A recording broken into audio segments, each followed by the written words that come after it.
Peace, everybody, and welcome to the Seven of Hearts week. We are now in the seventh week of the year, and that aligns with the Seven of Hearts. And in this video, I am going to go through the Seven of Hearts life path and talk about all the cards that it has and the type of energy that we may experience this week collectively as we kind of ride the Seven of Hearts wave. So let's look at where it sits on the plate. I'm going to zoom in a little bit so we can see this a little bit better. And if we look, the Seven of Hearts, this is Venus. So the Seven of Hearts is right here. So this is the Venus row.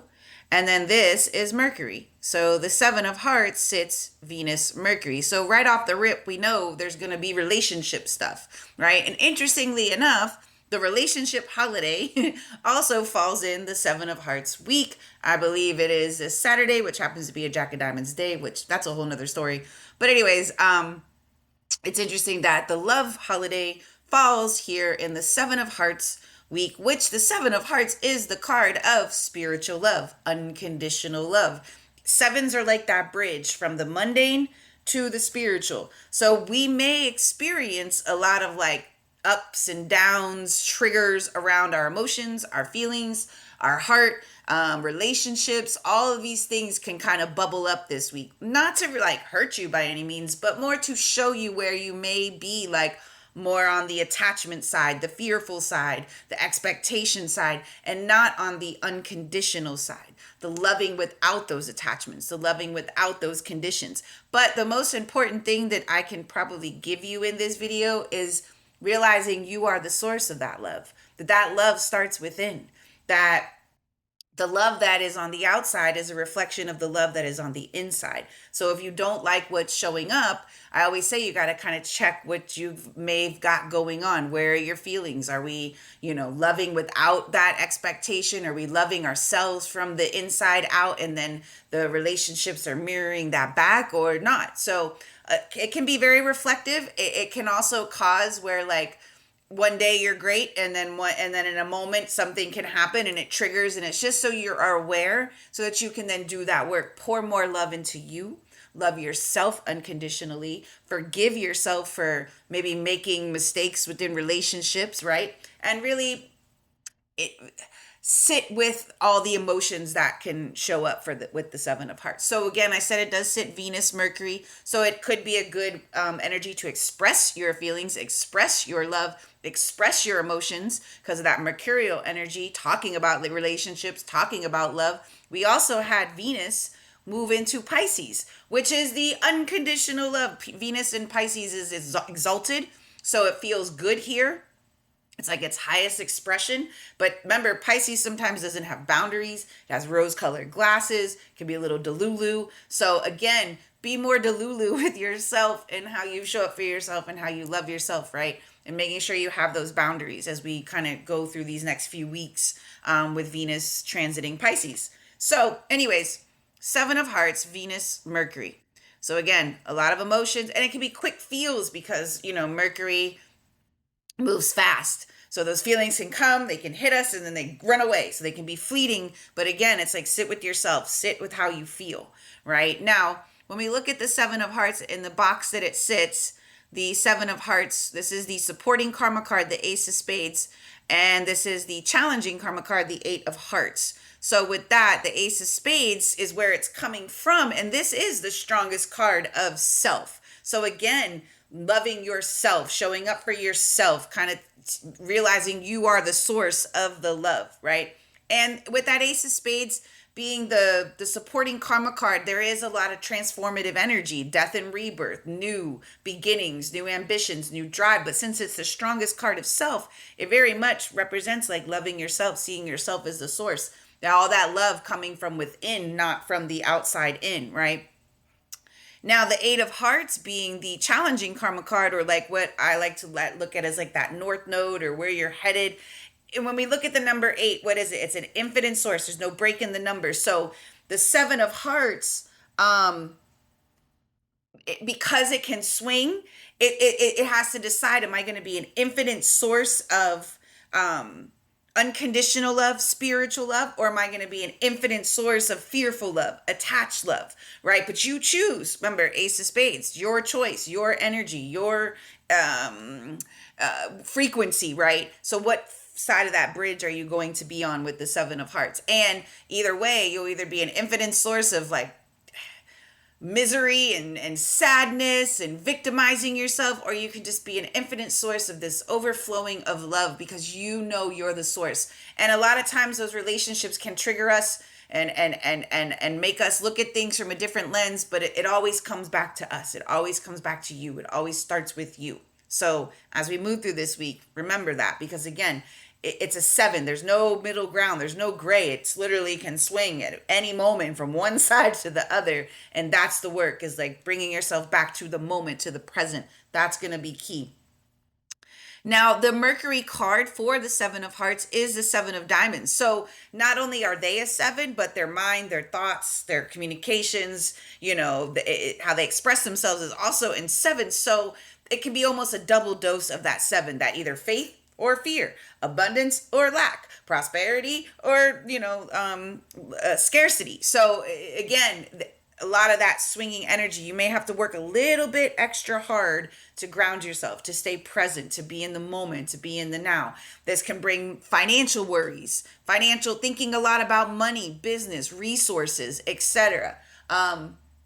Interesting enough too, and I know this is a complete sidebar, but I just find it fascinating how it does show up in the cards. The gentleman that's in the news a lot right now, Mr. Epstein, this is his card, and look how everybody's talking about him and these files and everything else. So anyways, whole nother video. But the Seven of Diamonds is a card, they call it the millionaire's card, but I always say millionaires don't have a broke mindset. Since this is the Mercury card for the Seven of Diamonds, their mindset has to be like abundant or it's not, right? Again, no gray, no in between. So it's either one way or the other. So this week, as you move, as you think, as you process, like, are you on the faith side or the fear side? Do you speak life over your relationships? Do you speak life over your finances? Do you speak life over yourself? Or are you speaking the opposite of that, right? Pay attention to your words. Pay attention to how you respond. Are they abundant or are they lack, right? So it's very interesting. And I usually don't talk about the cards in the box unless we're talking about the birth card. But because the Nine of Hearts is connected here, let anything that is not positive or on that faith and that abundant side go. Release it. Shed it. Okay. Venus is the Five of Spades. Now, having a five in Venus can make you want more like spontaneity, more fun, more freedom, more don't box me in, don't hold me to this. And the Seven of Hearts, it's probably really beneficial to kind of shake things up, keep things moving, keep things exciting. And truthfully, you might want more out of your relationships. You may be bored, you may be restless, there could be some insecurity having a five in Venus. So, and again, it makes you go back within, make those changes within yourself first and foremost. If you want the outside to change, it starts with you. It starts with the man in the mirror, the woman in the mirror, however you want to look at that, right? So, but the Five of Spades also can be a sudden like change or upheaval within your relationships, and that can ignite some fears, some worries, some lacks, or it could actually ignite more love, more closeness, because again, there's a restlessness to this five. There's a desire, there's a change. You may need to change it up. You may need to have a little bit more fun. You may need to be more spontaneous, get more excited. Also, with this being a Five of Spades, there could be travel. Maybe you're traveling to see a loved one, or maybe you're deciding to do a new routine, or maybe even redecorating your home, making it more loving inside the home could feel good too with that Five of Spades. Now, their Mars card is the Jack of Hearts. And remember, this is one of the three fixed cards, and it's their Mars card. So this is where sometimes the Seven of Hearts can play the victim, get really stuck or attached and fixed on emotions. This also can make them very passionate, very loving, very compassionate as well. There is this desire to serve. And think about it. The sevens and the jacks are the two bridges within the cards. The sevens from the mundane, and the jacks, I like to say it's from the peasant to the royal. So it really wants to bring you royal love, but you have to have that within yourself first, right? Believing in yourself, trusting yourself, not victimizing yourself to circumstances. But because it's a fixed card and it's in Mars, you got to be really careful of like the lower side of that energy and getting stuck and not really being able to come out of sometimes of those deep feels, and it can be overwhelming. So trying to find healthy ways to move that energy, not get trapped in that energy, will be beneficial. But again, this does kind of put like a focus on maybe younger people, children, loving. Again, this is even a higher form of love, the Jack of Hearts, right? This is the Christ conscious. This is that deeper spiritual connected love. So there's a lot of emotional energy here in this week that we all are experiencing. And it can feel heavy. It can feel a lot. We got the love holiday on Saturday. So people's are all in their feels. Just be mindful of this energy. There's a lot of passion, and it's a fixed card, and it's Mars, right? So that could be a lot of intimacy, a lot of connecting, a lot of over giving. Again, this would be another one of not having any boundaries. So just be mindful of that. Don't be the victim. And this is a one-eyed Jack, so you have to be mindful of like not seeing the whole picture, turning a blind eye, playing naive, playing the victim. Now, their Jupiter card is a 9 of clubs. So, a 9 in Jupiter is one of the best places to have it because it typically represents like wishes being fulfilled, things coming to you. But also know that if something ends as well, that as well is a blessing. It just no longer serves you. This is the card of like mental graduation, constantly upgrading your mindset, right? So any negative thoughts should be let go. Again, if a door shuts, know that an even better door is going to open. Like that's key for the 7 of Hearts, and then us collectively as well. This also makes them want like higher knowledge, higher learning, and they can be very generous with information, with knowledge as well. But again, when we look at like these cards that they have like right here, these 3, they've got to have boundaries. This is what can get them into trouble when you're over giving, over compensating, oversharing to prove your love, to prove your worth, or whatever it may be. You don't got to do that. You're literally the card of unconditional love, spiritual love, love from within. Whatever's not meant for you will fall away, right? And you got to trust that. You got to trust if the chapter is closing, if the door is shutting, let it shoot, close it, open. If something is trying to go, let it, don't fight it, because it's a blessing. Now, their Saturn card is a 9 of spades. This can be difficult, right? I won't lie about that, because they can resist the endings. They can want to hold on, feel like it's dragging, right? And so the more you can lean into it and not resist it, the easier it becomes. And I won't lie and say that's not like a challenging place to have a 9 of spades. It's very challenging, but we have to be mindful. Like their emotions can cause also some like health stuff. If they're like festering, if they're angry, if they're not able to process the emotions, this can cause some health issues. You may notice your stomach has been jacked up this week because the emotions are being digested, and if they're not healthy, they can come out in a very uncomfortable way, we'll say. So watch your emotions, watch your diet this week too, especially with the 9 of spades. Like if you shouldn't be eating whatever, don't let it go, right? Don't jack up your stomach for just a few minutes of pleasure or whatever it may be, because this can get a little intense. But again, of these 9s, most importantly, are for maturity. When we have to release, when we have to let go, when something is trying to be removed, it really does bring and maybe not in the moment where you see it, but maybe in a day or a week or a month or however long it may take you, you'll realize, now I know why that had to go. Now I know why God, spirit, universe removed this situation, this person, this product, whatever it is that's no longer serving you. It's got to go. And I do find it really fascinating that Saturn is leaving Pisces and moving into Aries in this week. And the Saturn card is a 9 of spades. We are closing a chapter on Saturn being in Pisces and getting ready to begin a new chapter of Saturn being in Aries. And we know Saturn can rule as our work, our discipline, it's like that task is getting things done, but it's also health. So it's like, again, kind of getting rid of the things that, you turned a blind eye to, or whatever it may be. So it's just shedding that skin, releasing, surrendering too. Now, their Uranus card is the 2 of Hearts. So partnerships. Again, this is the Lovers card, and they are a loving energy. They have the Jack of Hearts and the 2 of Hearts. So the relationships are a big part of their energy. So connecting suddenly out of the blue. We have Mercury starting its shadow period for its retrograde. So you may, even before Mercury actually goes retrograde, have people come back from the past suddenly out of the blue, past lovers, past friends, past people.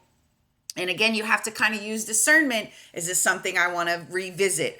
Did I learn the lesson? Or, again, open up the eyes. Don't be blindsided. Don't turn the blind eye to it. It may feel good, but is it good for you? Right? So Two of Hearts is going to be those connections, and they can come suddenly, but it's also about loving and the cooperation, the coming together. But it's also, don't forget, loving yourself, right? You seeing yourself as the source, not looking for the relationship to be the source of your love. You loving yourself is going to be key. Now, their Neptune card is the King of Hearts. So again, a lot of emotional maturity, a lot of emotional mastery, big Rico Suave energy, I like to say, having more emotional confidence. And again, this makes them extremely compassionate. They're great counselors. They know that love is like their superpower, right? So this week, everybody has access to this energy and really tapping in. Now, because there is a King of Hearts in Neptune, you do have to be careful of like the rose colored glasses. Like someone could come and, they looks all dreamy and nice, but are you seeing clearly? Are you a little delulu? Or you got the, rose colored glasses? It may be hard to see objectively. Someone is trying to persuade or charm, and it can leave them a little susceptible to deceit. So just be mindful of that. Make sure you take off the rose colored glasses. And I know Pisces being in or Venus being in Pisces, it puts like a double layer of rose colored glasses. So just, trust your feelings, right? And that's kind of what the King of Hearts is saying. Trust what you feel. Like that's going to be key. Now, the Pluto card for the Seven of Hearts is the King of Diamonds. So big boss energy, taking leadership, mastery, business, making really good business decisions. But remember, this is also a one-eyed king. So they have to be mindful, again, of being blindsided, being naive, or alienating others, or it's only about money and business, right? But this also, when they mature, when they master, when they really see that they can take the reins and really be someone who makes brilliant business decisions, they can have immense success, especially if their heart is in it. If they love what they do, they really can be like at the top and really have created a path. This is great for entrepreneurs. This is great for business leaders. This is great for, again, commanding and really maturing is going to be key.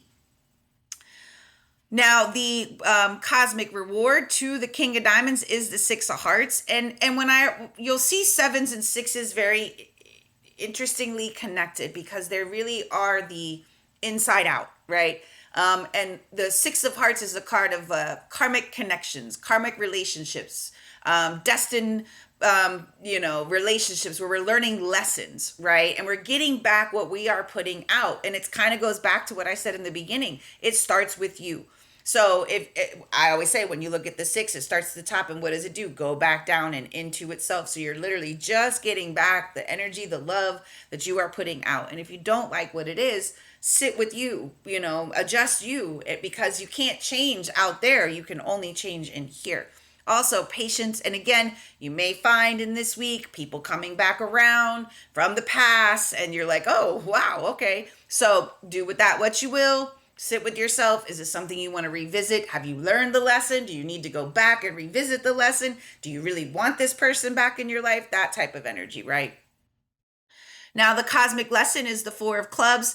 I find this interesting too because, again, sevens are such a swing energy, but the four is very like, okay, this is what we're doing. It's more grounded. It's more stable. It's more, resilient. And so the more that the Seven of Hearts can stay present, stay in the now, get a clear picture, the less that those swinging emotional rides can come and kind of take you off your rocker. So get clear, focus, get organized, get productive. If you get overwhelmed in the emotions, it may be very good to kind of like sit, read a book, bring yourself back down to the now, calm the mind, calm the emotions, one moment by moment. Again, sevens tend to get really ahead of themselves, or they'll go back to stuff that has already happened. So, but that four is like, be in the moment. Stay right here. Don't try to think beyond what this moment is right now, because all we have is right now. So if you get ahead of yourself in relationships or you go back to past stuff, you're not in the moment. So be aware of that. Pay attention to that and kind of find ways to ground yourself. That's going to be key. The cosmic moon is the two of diamonds. The moon card, or the card that pushes the seven of hearts, is the ace of spades. So not only are they supported here with the ace of spades, but they're also supported in that card, that a moon card that pushes it. So again, who are you? Very self-reliant, self-disciplined. You're supported in that, like, knowing who you are, but you have a two as a cosmic moon. So there is this strong desire to connect, to reach out, to create value, to create healthy partnerships, but not losing yourself in that, not putting another in front of your own needs, not like they're not more valuable than you. You're just as valuable. And sometimes when there's a two in the moon, it can make us move out of codependency. It can make us make emotional decisions out of fear, out of lack, out of control. Realizing the only thing you have control over is yourself. You can't control what they do or don't do, who they talk to, what they don't, if they, whatever it may be, right? You only have you. And yes, this can make it very like, I want, I need, I desire this, but feel that from within first, right? The relationship should add, not take away. And sometimes with twos, we will overgive and overshare to others and lose ourselves in the process. So be mindful. And again, love holiday. So again, spending time with people you love, even spending money on people you love, buying the gifts, buying the flowers, buying the chocolate, whatever it may be. You'll see that this week as well. And then the transformation card is the Jack of Spades, which is the Jack of all jacks. And let's think about this. One-eyed Jack, one-eyed King, one-eyed Jack. The Seven of Hearts has all three one-eyed energies in its spread. So they can be naive. They can turn a blind eye. But I bet you if you ask them, they felt it. They ignored it. So don't ignore it. Open up all three of your eyes. With Venus being in Pisces and Mercury being in Pisces, you're going to feel it before you know it. You know what I mean? So trust that. Anyways, Jack of Spades is a shapeshifter. You can be anybody you want. It's the actor card. It's the magician card. So what type of love do you like? Do you want? Do you want to create in your life? But start with you. Don't start outside of yourself. Go within. Pour into yourself. Love yourself. Honor yourself. Cherish yourself. Forgive yourself. And realize you can create whatever life you want, right? You are the magician. You are the creator. It's your canvas. What are you painting, right? And yes, the Jack of Spades is, they're constantly, because you think about it, their Mars is a Jack of Hearts. Their transformation is the Jack of Spades. They have these kings. So there is like this, like they're walking on a bridge to level up, to mature emotionally and really see the superpower that they have with that heart, with that unconditional love. But loving yourself unconditional is going to be the first step, right? And taking an honest look at yourself, an honest look at your relationships, an honest look at how your role in them as well. Because that's something with the Jack of Spades, like it can turn a blind eye. It can be a card of deceit. So you also have to pay attention for someone not being on the up and up, making sure that mask can come on and off. It's a chameleon type of energy. So, but again, we can take off our mask. We can be vulnerable. It doesn't make you weak. It makes you more open to receiving and allowing and trusting and having faith. Love is our birthright. Love is for all of us. We are connected to universal love, God love, spirit love. So, we can't look outside. It has to start from within. So yes, this week can trigger us, can have us all kinds of in different emotions. Sit with it. Don't try to escape it, because that's something you may see here with the Jack of Hearts, the Five of Spades, the Jack of Spades, trying to escape all the feels. Allow them. It's just a wave. It's just emotions. And as long as you let them flow and not try to, stop it and fight it, you'll really see, oh, okay, there's just a feeling that came through. Let me sit with it. And I promise you, when you bring yourself down to the now, when you get clear, when you focus, when you see yourself as the source, it really won't, all that other stuff kind of fades away. So enjoy this beautiful love week, this beautiful energy on the high side, and just watch those swings, watch the triggers, have faith, let things go. If it's trying to go, let it, don't even fight it, release it, knowing that something even better is going to come. Happy 7 of Hearts week, and I will talk to y'all next time. Peace.